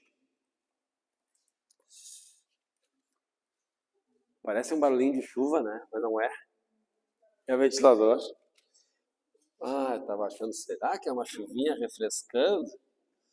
São Lucas 20, versículo 1. Leio eu aqui um pouco sobrevoando, tá? São Lucas 20, versículo 1 até o 21. Aconteceu, certo dia, enquanto ele ensinava o povo no templo, anunciando a boa nova, os chefes dos sacerdotes, os escribas, os anciãos, se apresentaram dizendo-lhe: dize-nos com que autoridade fazes estas coisas, ou quem te concedeu esta autoridade? Ele respondeu: também eu vos proporei uma questão. Dizei-lhe, o batismo de João era do céu ou dos homens? Eles, porém, raciocinavam entre si, dizendo: se respondermos do céu, ele dirá: por que não crestes nele?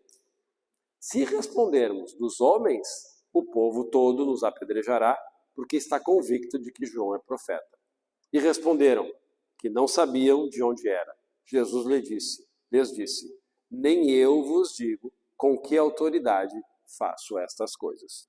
Então, a primeira coisa, Jesus já coloca os inimigos no lugar deles. Né? Ah, vocês acham que pode debater comigo? Então, peraí, primeiro me responde uma coisa. Aí o pessoal, a gente não consegue responder. O pessoal fica, caladinho. Aí Jesus, depois disso, ele conta essa parábola. Olha a parábola que tu já conheces. Versículo 9, começou a contar ao povo esta parábola. Um homem plantou uma vinha, depois arrendou-a a vinhateiros e partiu para o estrangeiro por muito tempo. No tempo oportuno, enviou um servo aos vinhateiros para que lhe entregassem uma parte do fruto da vinha. Os vinhateiros, porém, o despediram sem nada, depois de o terem espancado. Enviou de novo outro servo, e a este também espancaram, insultaram e despediram sem nada. Enviou ainda o terceiro, e a este igualmente feriram e o lançaram fora. Disse então o dono da vinha, que vou fazer? Enviarei o meu filho amado, quem sabe vão poupá-lo. Ao vê-lo, porém, os vinhateiros raciocinavam, este é o herdeiro, matemo-lo para que a herança fique para nós. E lançando-o para fora da vinha, o mataram. Gente, não está nítido para vocês que Jesus está falando daqueles personagens que vieram lá do Antigo Testamento? Vocês estavam na missa, quem estava na missa hoje, escutaram a leitura, a primeira leitura, que era o profeta Jeremias, que Deus disse ali, olha, eu enviei profetas para vocês desde de manhã cedo. E vocês não escutaram. Está ali dito na leitura de hoje, quer dizer, a gente abre a janela, começou o dia, desde de manhã cedo Deus está enviando profetas, e a gente não escuta. Passa o dia inteiro e a gente não escuta. Aqui Jesus está dizendo a mesma coisa, olha, Deus enviou gente para a vinha todo o período, todo o tempo, profeta, gente boa, pessoas de Deus, e vocês, ouvidos fechados, não querem ouvir. E Deus pensa, bom, já que eles não escutaram os profetas, vou fazer o seguinte, eu vou enviar meu filho. E quem é o Filho de Deus? Jesus. E aí o que fazem o pessoal que cuida da vinha? Esse é o filho, vamos fazer o seguinte, vamos acabar com a raça dele. Essa parábola, quem escutou essa parábola, nitidamente entendeu que Jesus estava falando de si próprio, dos seus inimigos que tiveram atitudes erradas em relação a ele. Então Jesus, a gente olha para Jesus, as imagens de Jesus, né, geralmente é um Jesus muito doce, muito amável, e Jesus efetivamente é assim, é acolhedor, é amoroso, a gente reza, né, Jesus manso e humilde de coração, fazei o nosso coração semelhante ao vosso, mas na Semana Santa, Jesus tem atitudes muito duras, ele confronta, gente, vocês querem continuar sendo meus inimigos? Querem me trair? Olha, tem um traidor aí no grupo, mas vocês querem ser meus inimigos? E ele conta essas histórias, as pessoas escutavam e se davam conta, poxa, ser contra Jesus é querer ser contra o Filho enviado por Deus. Então ele vai, nesta Semana Santa, contando parábolas que vão fazendo com que as pessoas se deem conta do que significa estar com Jesus ou não. O objetivo da parábola sempre é esse. Na Terça-feira Santa, Jesus proferiu o mandamento maior. E então, também eu disse, né? Não quero que ninguém fique bravo com a gente, os evangelistas, né? Vai que eles... Pô, tu estava lá no curso e nunca leu o meu evangelho, né? Pega ali então, Mateus 22, 37. Mateus 22, 37.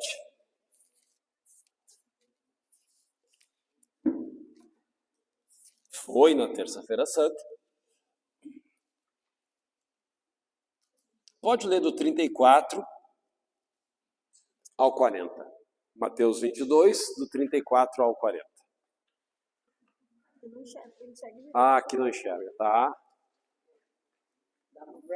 Aqui, boa. Mateus 22, do 34 ao 40. Boa. Sabendo os fariseus que Jesus reduzira aos 6 aos reuniram-se e um deles, o doutor da lei, fez esta pergunta para Jesus: Mestre, qual é o maior mandamento da lei? Respondeu Jesus: Amarás o Senhor teu Deus de todo o teu coração, de toda a tua alma e de todo o teu espírito. Este é o maior e o primeiro mandamento. E o segundo, semelhante a esse, amarás teu próximo como a ti mesmo. Nesses dois mandamentos se resumem toda a lei e os profetas. Bom, obrigado. Veja que Jesus, ele tem um jeitinho de contar as coisas que ele sabe dar bem dado o nó. Ele pega o Antigo Testamento e diz, olha, o que é o mais importante? Amar a Deus. Não foi isso que ele disse? Mais importante? Amar a Deus. Mas tem algo tão importante quanto amar a Deus. Amar as outras pessoas, querer bem aos outros, não querer mal. Eu disse para vocês ontem, né? O Papa Leão XIV propôs na Quaresma, ao menos não fale mal dos outros. Ao menos isso. Já é um pequeno gesto. Jesus propõe bem mais. Jesus diz, ame, queira bem as pessoas. Pode ser, né? Pode ser, tá? Não deveria acontecer, né? Da gente ter dificuldade de relacionamento com alguém na comunidade, né? Não gosto daquela pessoa. Pode ser que ocorra, não deveria ser assim, mas a gente é ser humano. Se isso ocorre, ao menos eu deveria rezar uma Ave Maria, rezar um Santo Anjo por uma pessoa que eu não gosto. Porque Jesus diz, se eu rezo só por aquelas pessoas que eu amo, mas eu sou que nem um pagão. Os pagãos também fazem isso, esse pessoal que não vem na igreja, também querem bem aos seus. Mas eu venho na igreja. É Cristo que reina no meu coração. Ele me ensinou a amar o próximo. Tem gente que eu não gosto, e eu rezo uma Ave Maria por essa pessoa.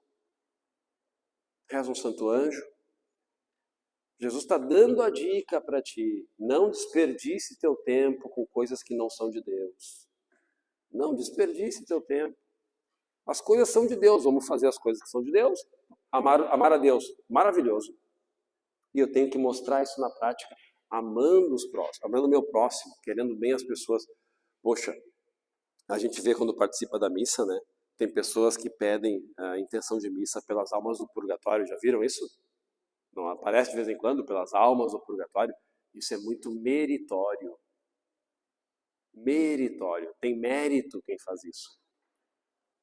Tem mérito. Porque eu estou aqui na Terra e eu estou pedindo, estou unido, estou pedindo a intercessão dessas pessoas que estão no purgatório, pelas almas do purgatório.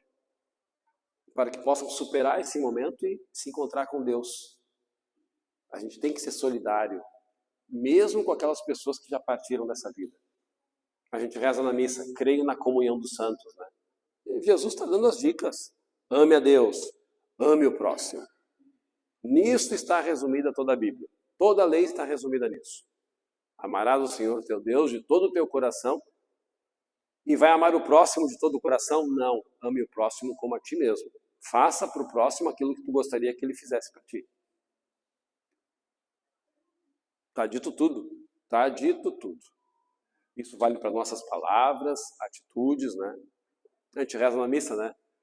Pequei muitas vezes por pensamentos, palavras, atos e omissões. Tá? Então é ali que eu tenho que trabalhar no meu cotidiano.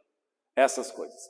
Jesus também pronunciou tristeza sobre os escribas e fariseus, destacando as suas contradições, as hipocrisias, as coisas que ele via que não estavam certas, né? Jesus não tolerava quando alguém era hipócrita.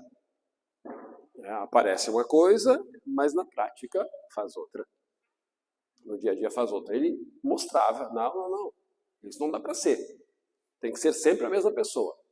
Por outro lado, Jesus elogiou a oferta da viúva. E ele também respondeu aos fariseus que nós devemos dar a César o que é de César e a Deus o que é de Deus. Esse texto já foi mencionado, mas o de cima vale a pena a gente retomar. Te convido a abrir a tua Bíblia, São Lucas 21, 1 a 4. Vai ser o nosso último texto da noite. São Lucas 21, 1 a 4. Vamos terminar bem com essa cena. São Lucas, isso, o terceiro evangelista. 21, 1 a 4.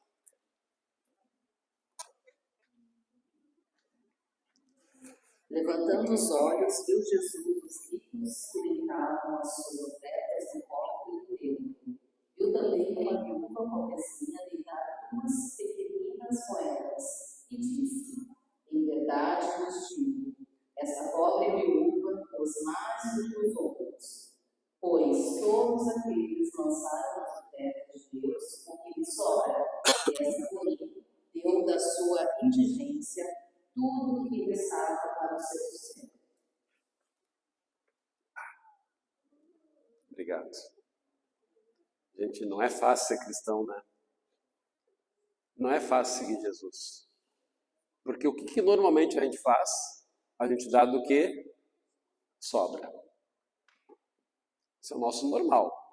Peraí, vou falar de mim, né? Melhor eu falar de mim, porque a minha eu conheço. Normalmente eu dou do que me sobra. E às vezes, até o que me sobra eu não dou. Mas quando eu dou o que me sobra. E Jesus diz, não, isso não está errado. O que os ricos ali, o que o pessoal que tem posses fez, não está errado. Só que quem deu mais? Ela deu mais. Porque ela deu aquilo que lhe fazia falta. Isso vale não só para a oferta. Jesus não está falando só de tirar o dinheiro do bolso e dar. Não é só isso. É também isso, mas não é só isso. Eu estou sem tempo. Eu estou sem tempo, eu estou cheio de coisa para fazer. E eu encontro tempo no meu dia para ir visitar alguém no hospital. Eu estou dando do que me falta. Me falta tempo, eu tinha que estar em casa, tinha que estar trabalhando, tinha que fazer outra coisa. E eu vou lá visitar alguém no hospital. Eu estou com alguma situação que eu tenho que ajudar uma pessoa. Eu tiro do meu tempo e ajudo essa pessoa. Jesus está nos desafiando. É um desafio forte. Viver a fé, segundo nos ensina Jesus, é algo que nos envolve a todos. A gente tem que mudar de comportamento. Né? Nossa atitude tem que ser sempre melhor, sempre procurando melhorar. E nenhum de nós pode dizer assim, eu sou santo, eu sou santa. Não, a gente está no caminho, a gente quer fazer coisas certas. Agarrado com Deus, né? Olhando para os bons exemplos, fazer as coisas certas. É isso que Ele nos convida. Finito por hoje.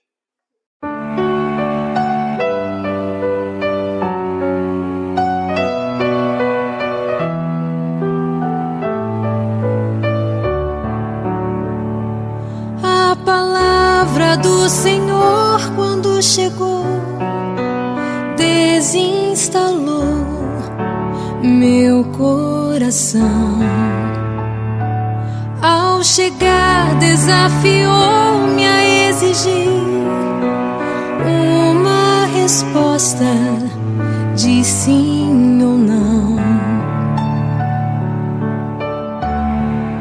É fácil dizer sim, é fácil dizer não, mas dói depois do sim e dói depois do não. A palavra do Senhor, depois que ela passou, nada mais será do jeito que já foi.